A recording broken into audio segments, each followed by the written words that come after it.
Wolverine. He started as a gimmick. A Canadian enforcer dropped into Incredible Hulk number 180 with sharp gloves, a bad temper, and no real purpose. His only job was to scrap with the Hulk. No mutant powers, no X-Men ties, not even a real backstory. His creators, Roy Thomas, Len Wein, and John Romita Sr., wanted a tough new character to appeal to Canadian readers. That was it. The claws were originally part of his gloves, and the healing was barely a thing. The animal instincts, Weapon X trauma, adamantium skeleton, mysterious past, all came later. At first, Wolverine had zero depth. Even his name Logan wasn't revealed until years later. After Hulk, he got tossed into giant-size X-Men number 1 in 1975, mostly to help relaunch the team with international appeal. That's where Chris Claremont got involved, and once Claremont started digging into Wolverine's rage, trauma, and loneliness, the character blew up. Artists like John Byrne and Frank Miller turned him into a fan obsession, brooding, violent, and layered. Still, Marvel had no plan for Wolverine to lead anything. In the early years, they even considered writing him out, but fan mail poured in and sales spiked whenever he got panel time. So Marvel leaned in hard. They gave him his own series, invented the Weapon X program, and retconned every part of his origin into something tragic, mysterious, or brutal. Eventually, he stopped being just another X-Man. He became the face of the entire brand, starring in cartoons, video games, action figures, and Hugh Jackman's 17-year run on screen. Not bad for a short, grumpy Canadian with no plan behind him. Venom.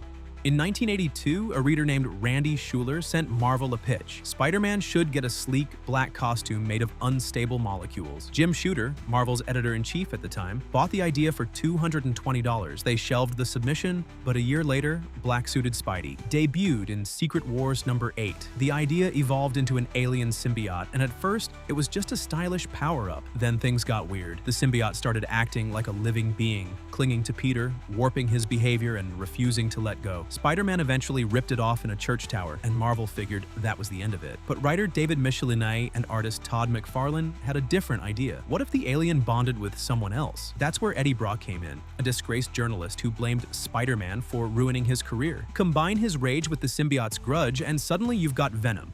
A hulking, fanged monster with all of Spidey's powers and none of the guilt. McFarlane's twisted art made him unforgettable, and fans couldn't get enough. Venom's first full appearance in Amazing Spider-Man number 300 was an instant hit. What started as a costume swap had become a headline villain. Then he kept growing. Solo comics, spin-offs, anti-hero arcs, the whole Lethal Protector makeover, and eventually an entire symbiote saga with Carnage, Sleeper, Toxin, and the god Null. None of it was planned. Venom was stitched together from a fan letter, editorial improvisation, and some of the darkest art Marvel had published. And now, he's headlined movies, outsold heroes, and become one of the most recognizable characters in Marvel history.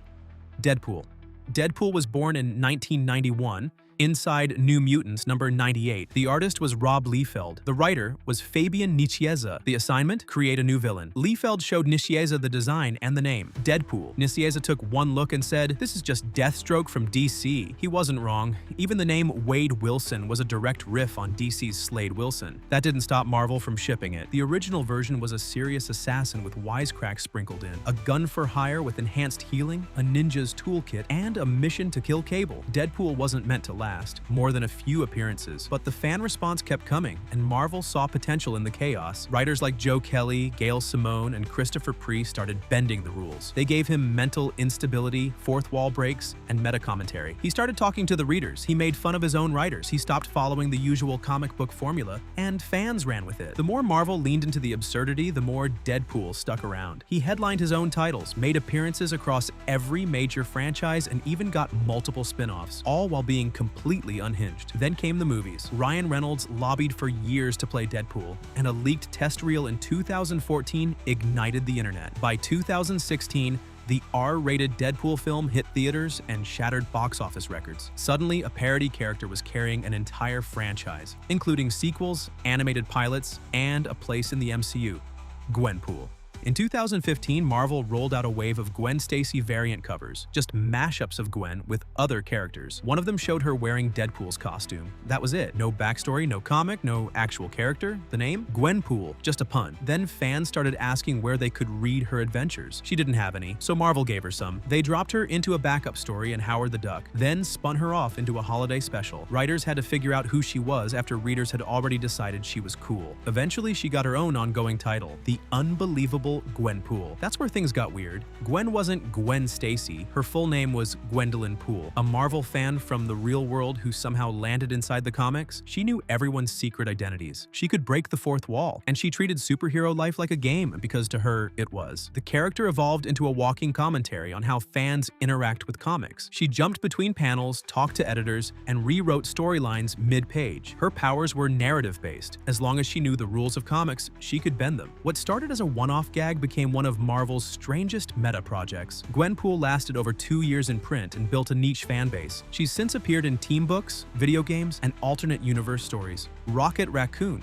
He first appeared in Marvel Preview number 7 back in 1976. Yes, he was named after the Beatles song. Writer Bill Mantlo was reportedly listening to Rocky Raccoon while building out ideas for a sci-fi story. Then came the pitch: a gun-toting raccoon with a blaster, a bad attitude, and a planet of genetically engineered animals. The original version had nothing to do with the Marvel Universe. Rocket came from Half-World, a psychiatric colony for the mentally ill where robots and animals ran things. It was wild, surreal, and completely isolated from anything else Marvel was doing. Readers were confused. Sales weren't great. Rocket showed up a few more times, including Incredible Hulk number 271, then disappeared into the vault for nearly 2 decades. Marvel didn't know what to do with him. He was too weird for street-level stuff, too jokey for cosmic drama. He sat unused until 2007 when Annihilation Conquest needed oddball space characters. That's when writers Dan Abnett and Andy Lanning dusted him off, gave him a modern voice, and threw him into the new Guardians of the Galaxy lineup. This time, it stuck. Rocket became the glue of the Guardians, sarcastic, unpredictable, and weirdly loyal. By 2014, he was on movie posters alongside a tree. Bradley Cooper voiced him. Kids wore Rocket Raccoon pajamas. A character who once vanished because nobody had plans for him now helped carry a billion-dollar film franchise. Dazzler. In 1979, Marvel teamed up with Casablanca Records, the same label behind Kiss, to create a cross-promotional pop star. The plan was bold: launch a superhero who also had a real-world music career. She'd have comic appearances, a record deal, maybe even a movie. They called her the Disco Queen. Marvel's editors were all in. They hired artists to model her after Grace Jones, then changed course and styled her after Bo Derek. The partnership kept shifting. Casablanca dragged its feet on the album. The movie never materialized, but Marvel was already rolling, so they pushed forward. Dazzler debuted in X-Men number 130 during the iconic Dark Phoenix saga. Then came her solo series. Dazzler number 1 hit shelves in 1981 and sold over 400,000 copies. That number surprised everyone, especially since the music tie-in had collapsed. There was no real album, no Bo Derek movie. The deal fell apart mid-launch. Marvel had a glowing roller skater with light powers and no backup plan, so they pivoted. Dazzler, aka Allison Blair, became a mutant performer trying to live between two worlds, celebrity and superhero. Her comics leaned into personal drama and offbeat villains. From sound-absorbing traps to cosmic bar fights, she even took on Galactus at one point. The series ran for 42 issues, longer than many expected. Then she got folded into the X-Men roster and later reappeared in A-Force, Excalibur, and various mutant titles. Her origin as a music industry stunt never went away, but somehow she kept finding her way into the story. Years later, they finally released a real Dazzler single. It was hidden in a Marvel Voices vinyl box set. The Punisher.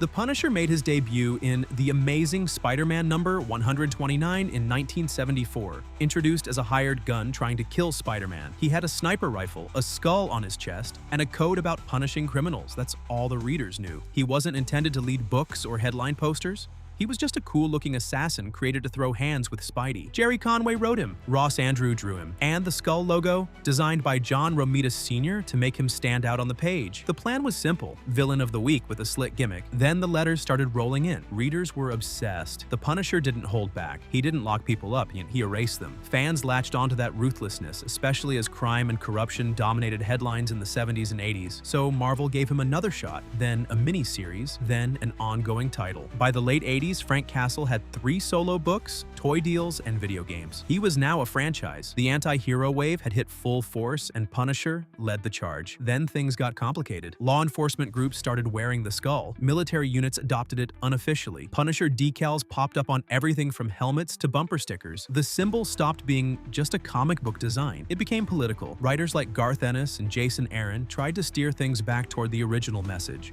a broken man operating outside the law, not a role model. model. In recent years, Marvel even changed his emblem and storyline to distance him from real-world appropriation. Still, none of that changes how it started. Frank Castle was never meant to survive past one story arc. Now, he's one of Marvel's most divisive and most recognizable characters ever published.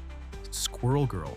She showed up in Marvel Superheroes number 8 in 1991. Steve Ditko co-created her with writer Will Murray, who wanted to invent a character that completely flipped the tough guy hero formula. So they made Doreen Green, a teenage girl with squirrel powers, a huge tail, and a sidekick named Monkey Joe. In her first appearance, she tries to team up with Iron Man and ends up going toe-to-toe with Dr. Doom. She wins, using squirrels. That issue was Marvel continuity.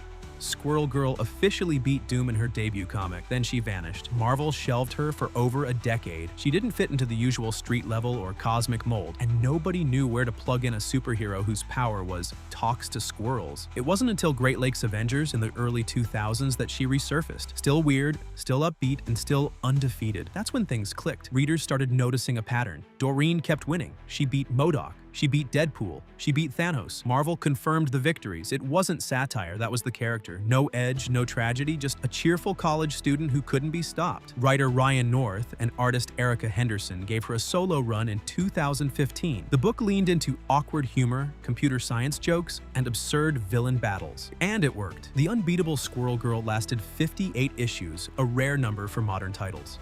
SpiderHam.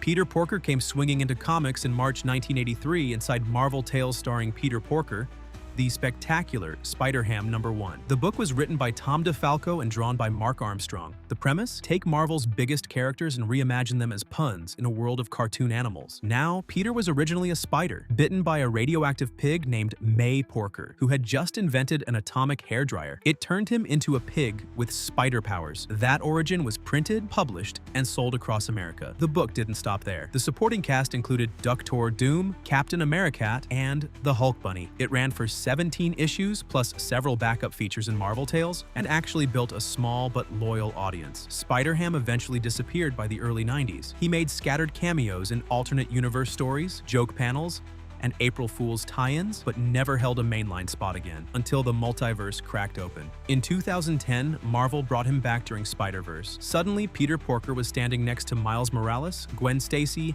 and dozens of other variants. He had a new suit, Looney Tunes physics, and full comic book canon status. Then came 2018, Spider-Man. Into the Spider-Verse dropped him straight into theaters, voiced by John Mulaney. Kids knew him instantly. Merch exploded, and that cartoon pig who once lived in a forgotten parody universe suddenly became part of Sony's animated franchise. No retcon, no realism. Just a straight line from atomic hairdryers to Hollywood.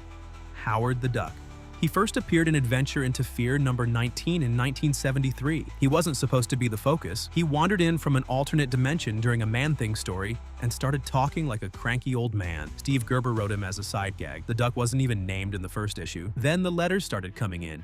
Readers were obsessed, so Marvel brought him back, this time in giant-size Man-Thing #4. By 1976, Howard had his own solo title, where he ran for president of the United States as part of a national parody campaign. Buttons, posters, and even news coverage followed. His comic leaned into satire, poking fun at politics, consumerism, and superhero cliches. Howard smoked cigars, yelled at everyone, and lived in Cleveland. Behind the scenes, things got messier. Gerber clashed with Marvel over creative control and was eventually fired from the book. Legal battles over character ownership stretched into the 80s. Marvel tried to keep Howard alive through guest spots and soft reboots, but the momentum was stalling. Then came 1986. George Lucas produced a live-action Howard the Duck movie, complete with animatronic duck suits, awkward romance, and laser battles. It flopped hard. Critics tore it apart. The box office tanked. For years, the film was considered Marvel's most infamous failure. Howard didn't disappear, though. He bounced around the multiverse, showed up in alternate timelines, and stayed quietly alive in Marvel's deep catalog.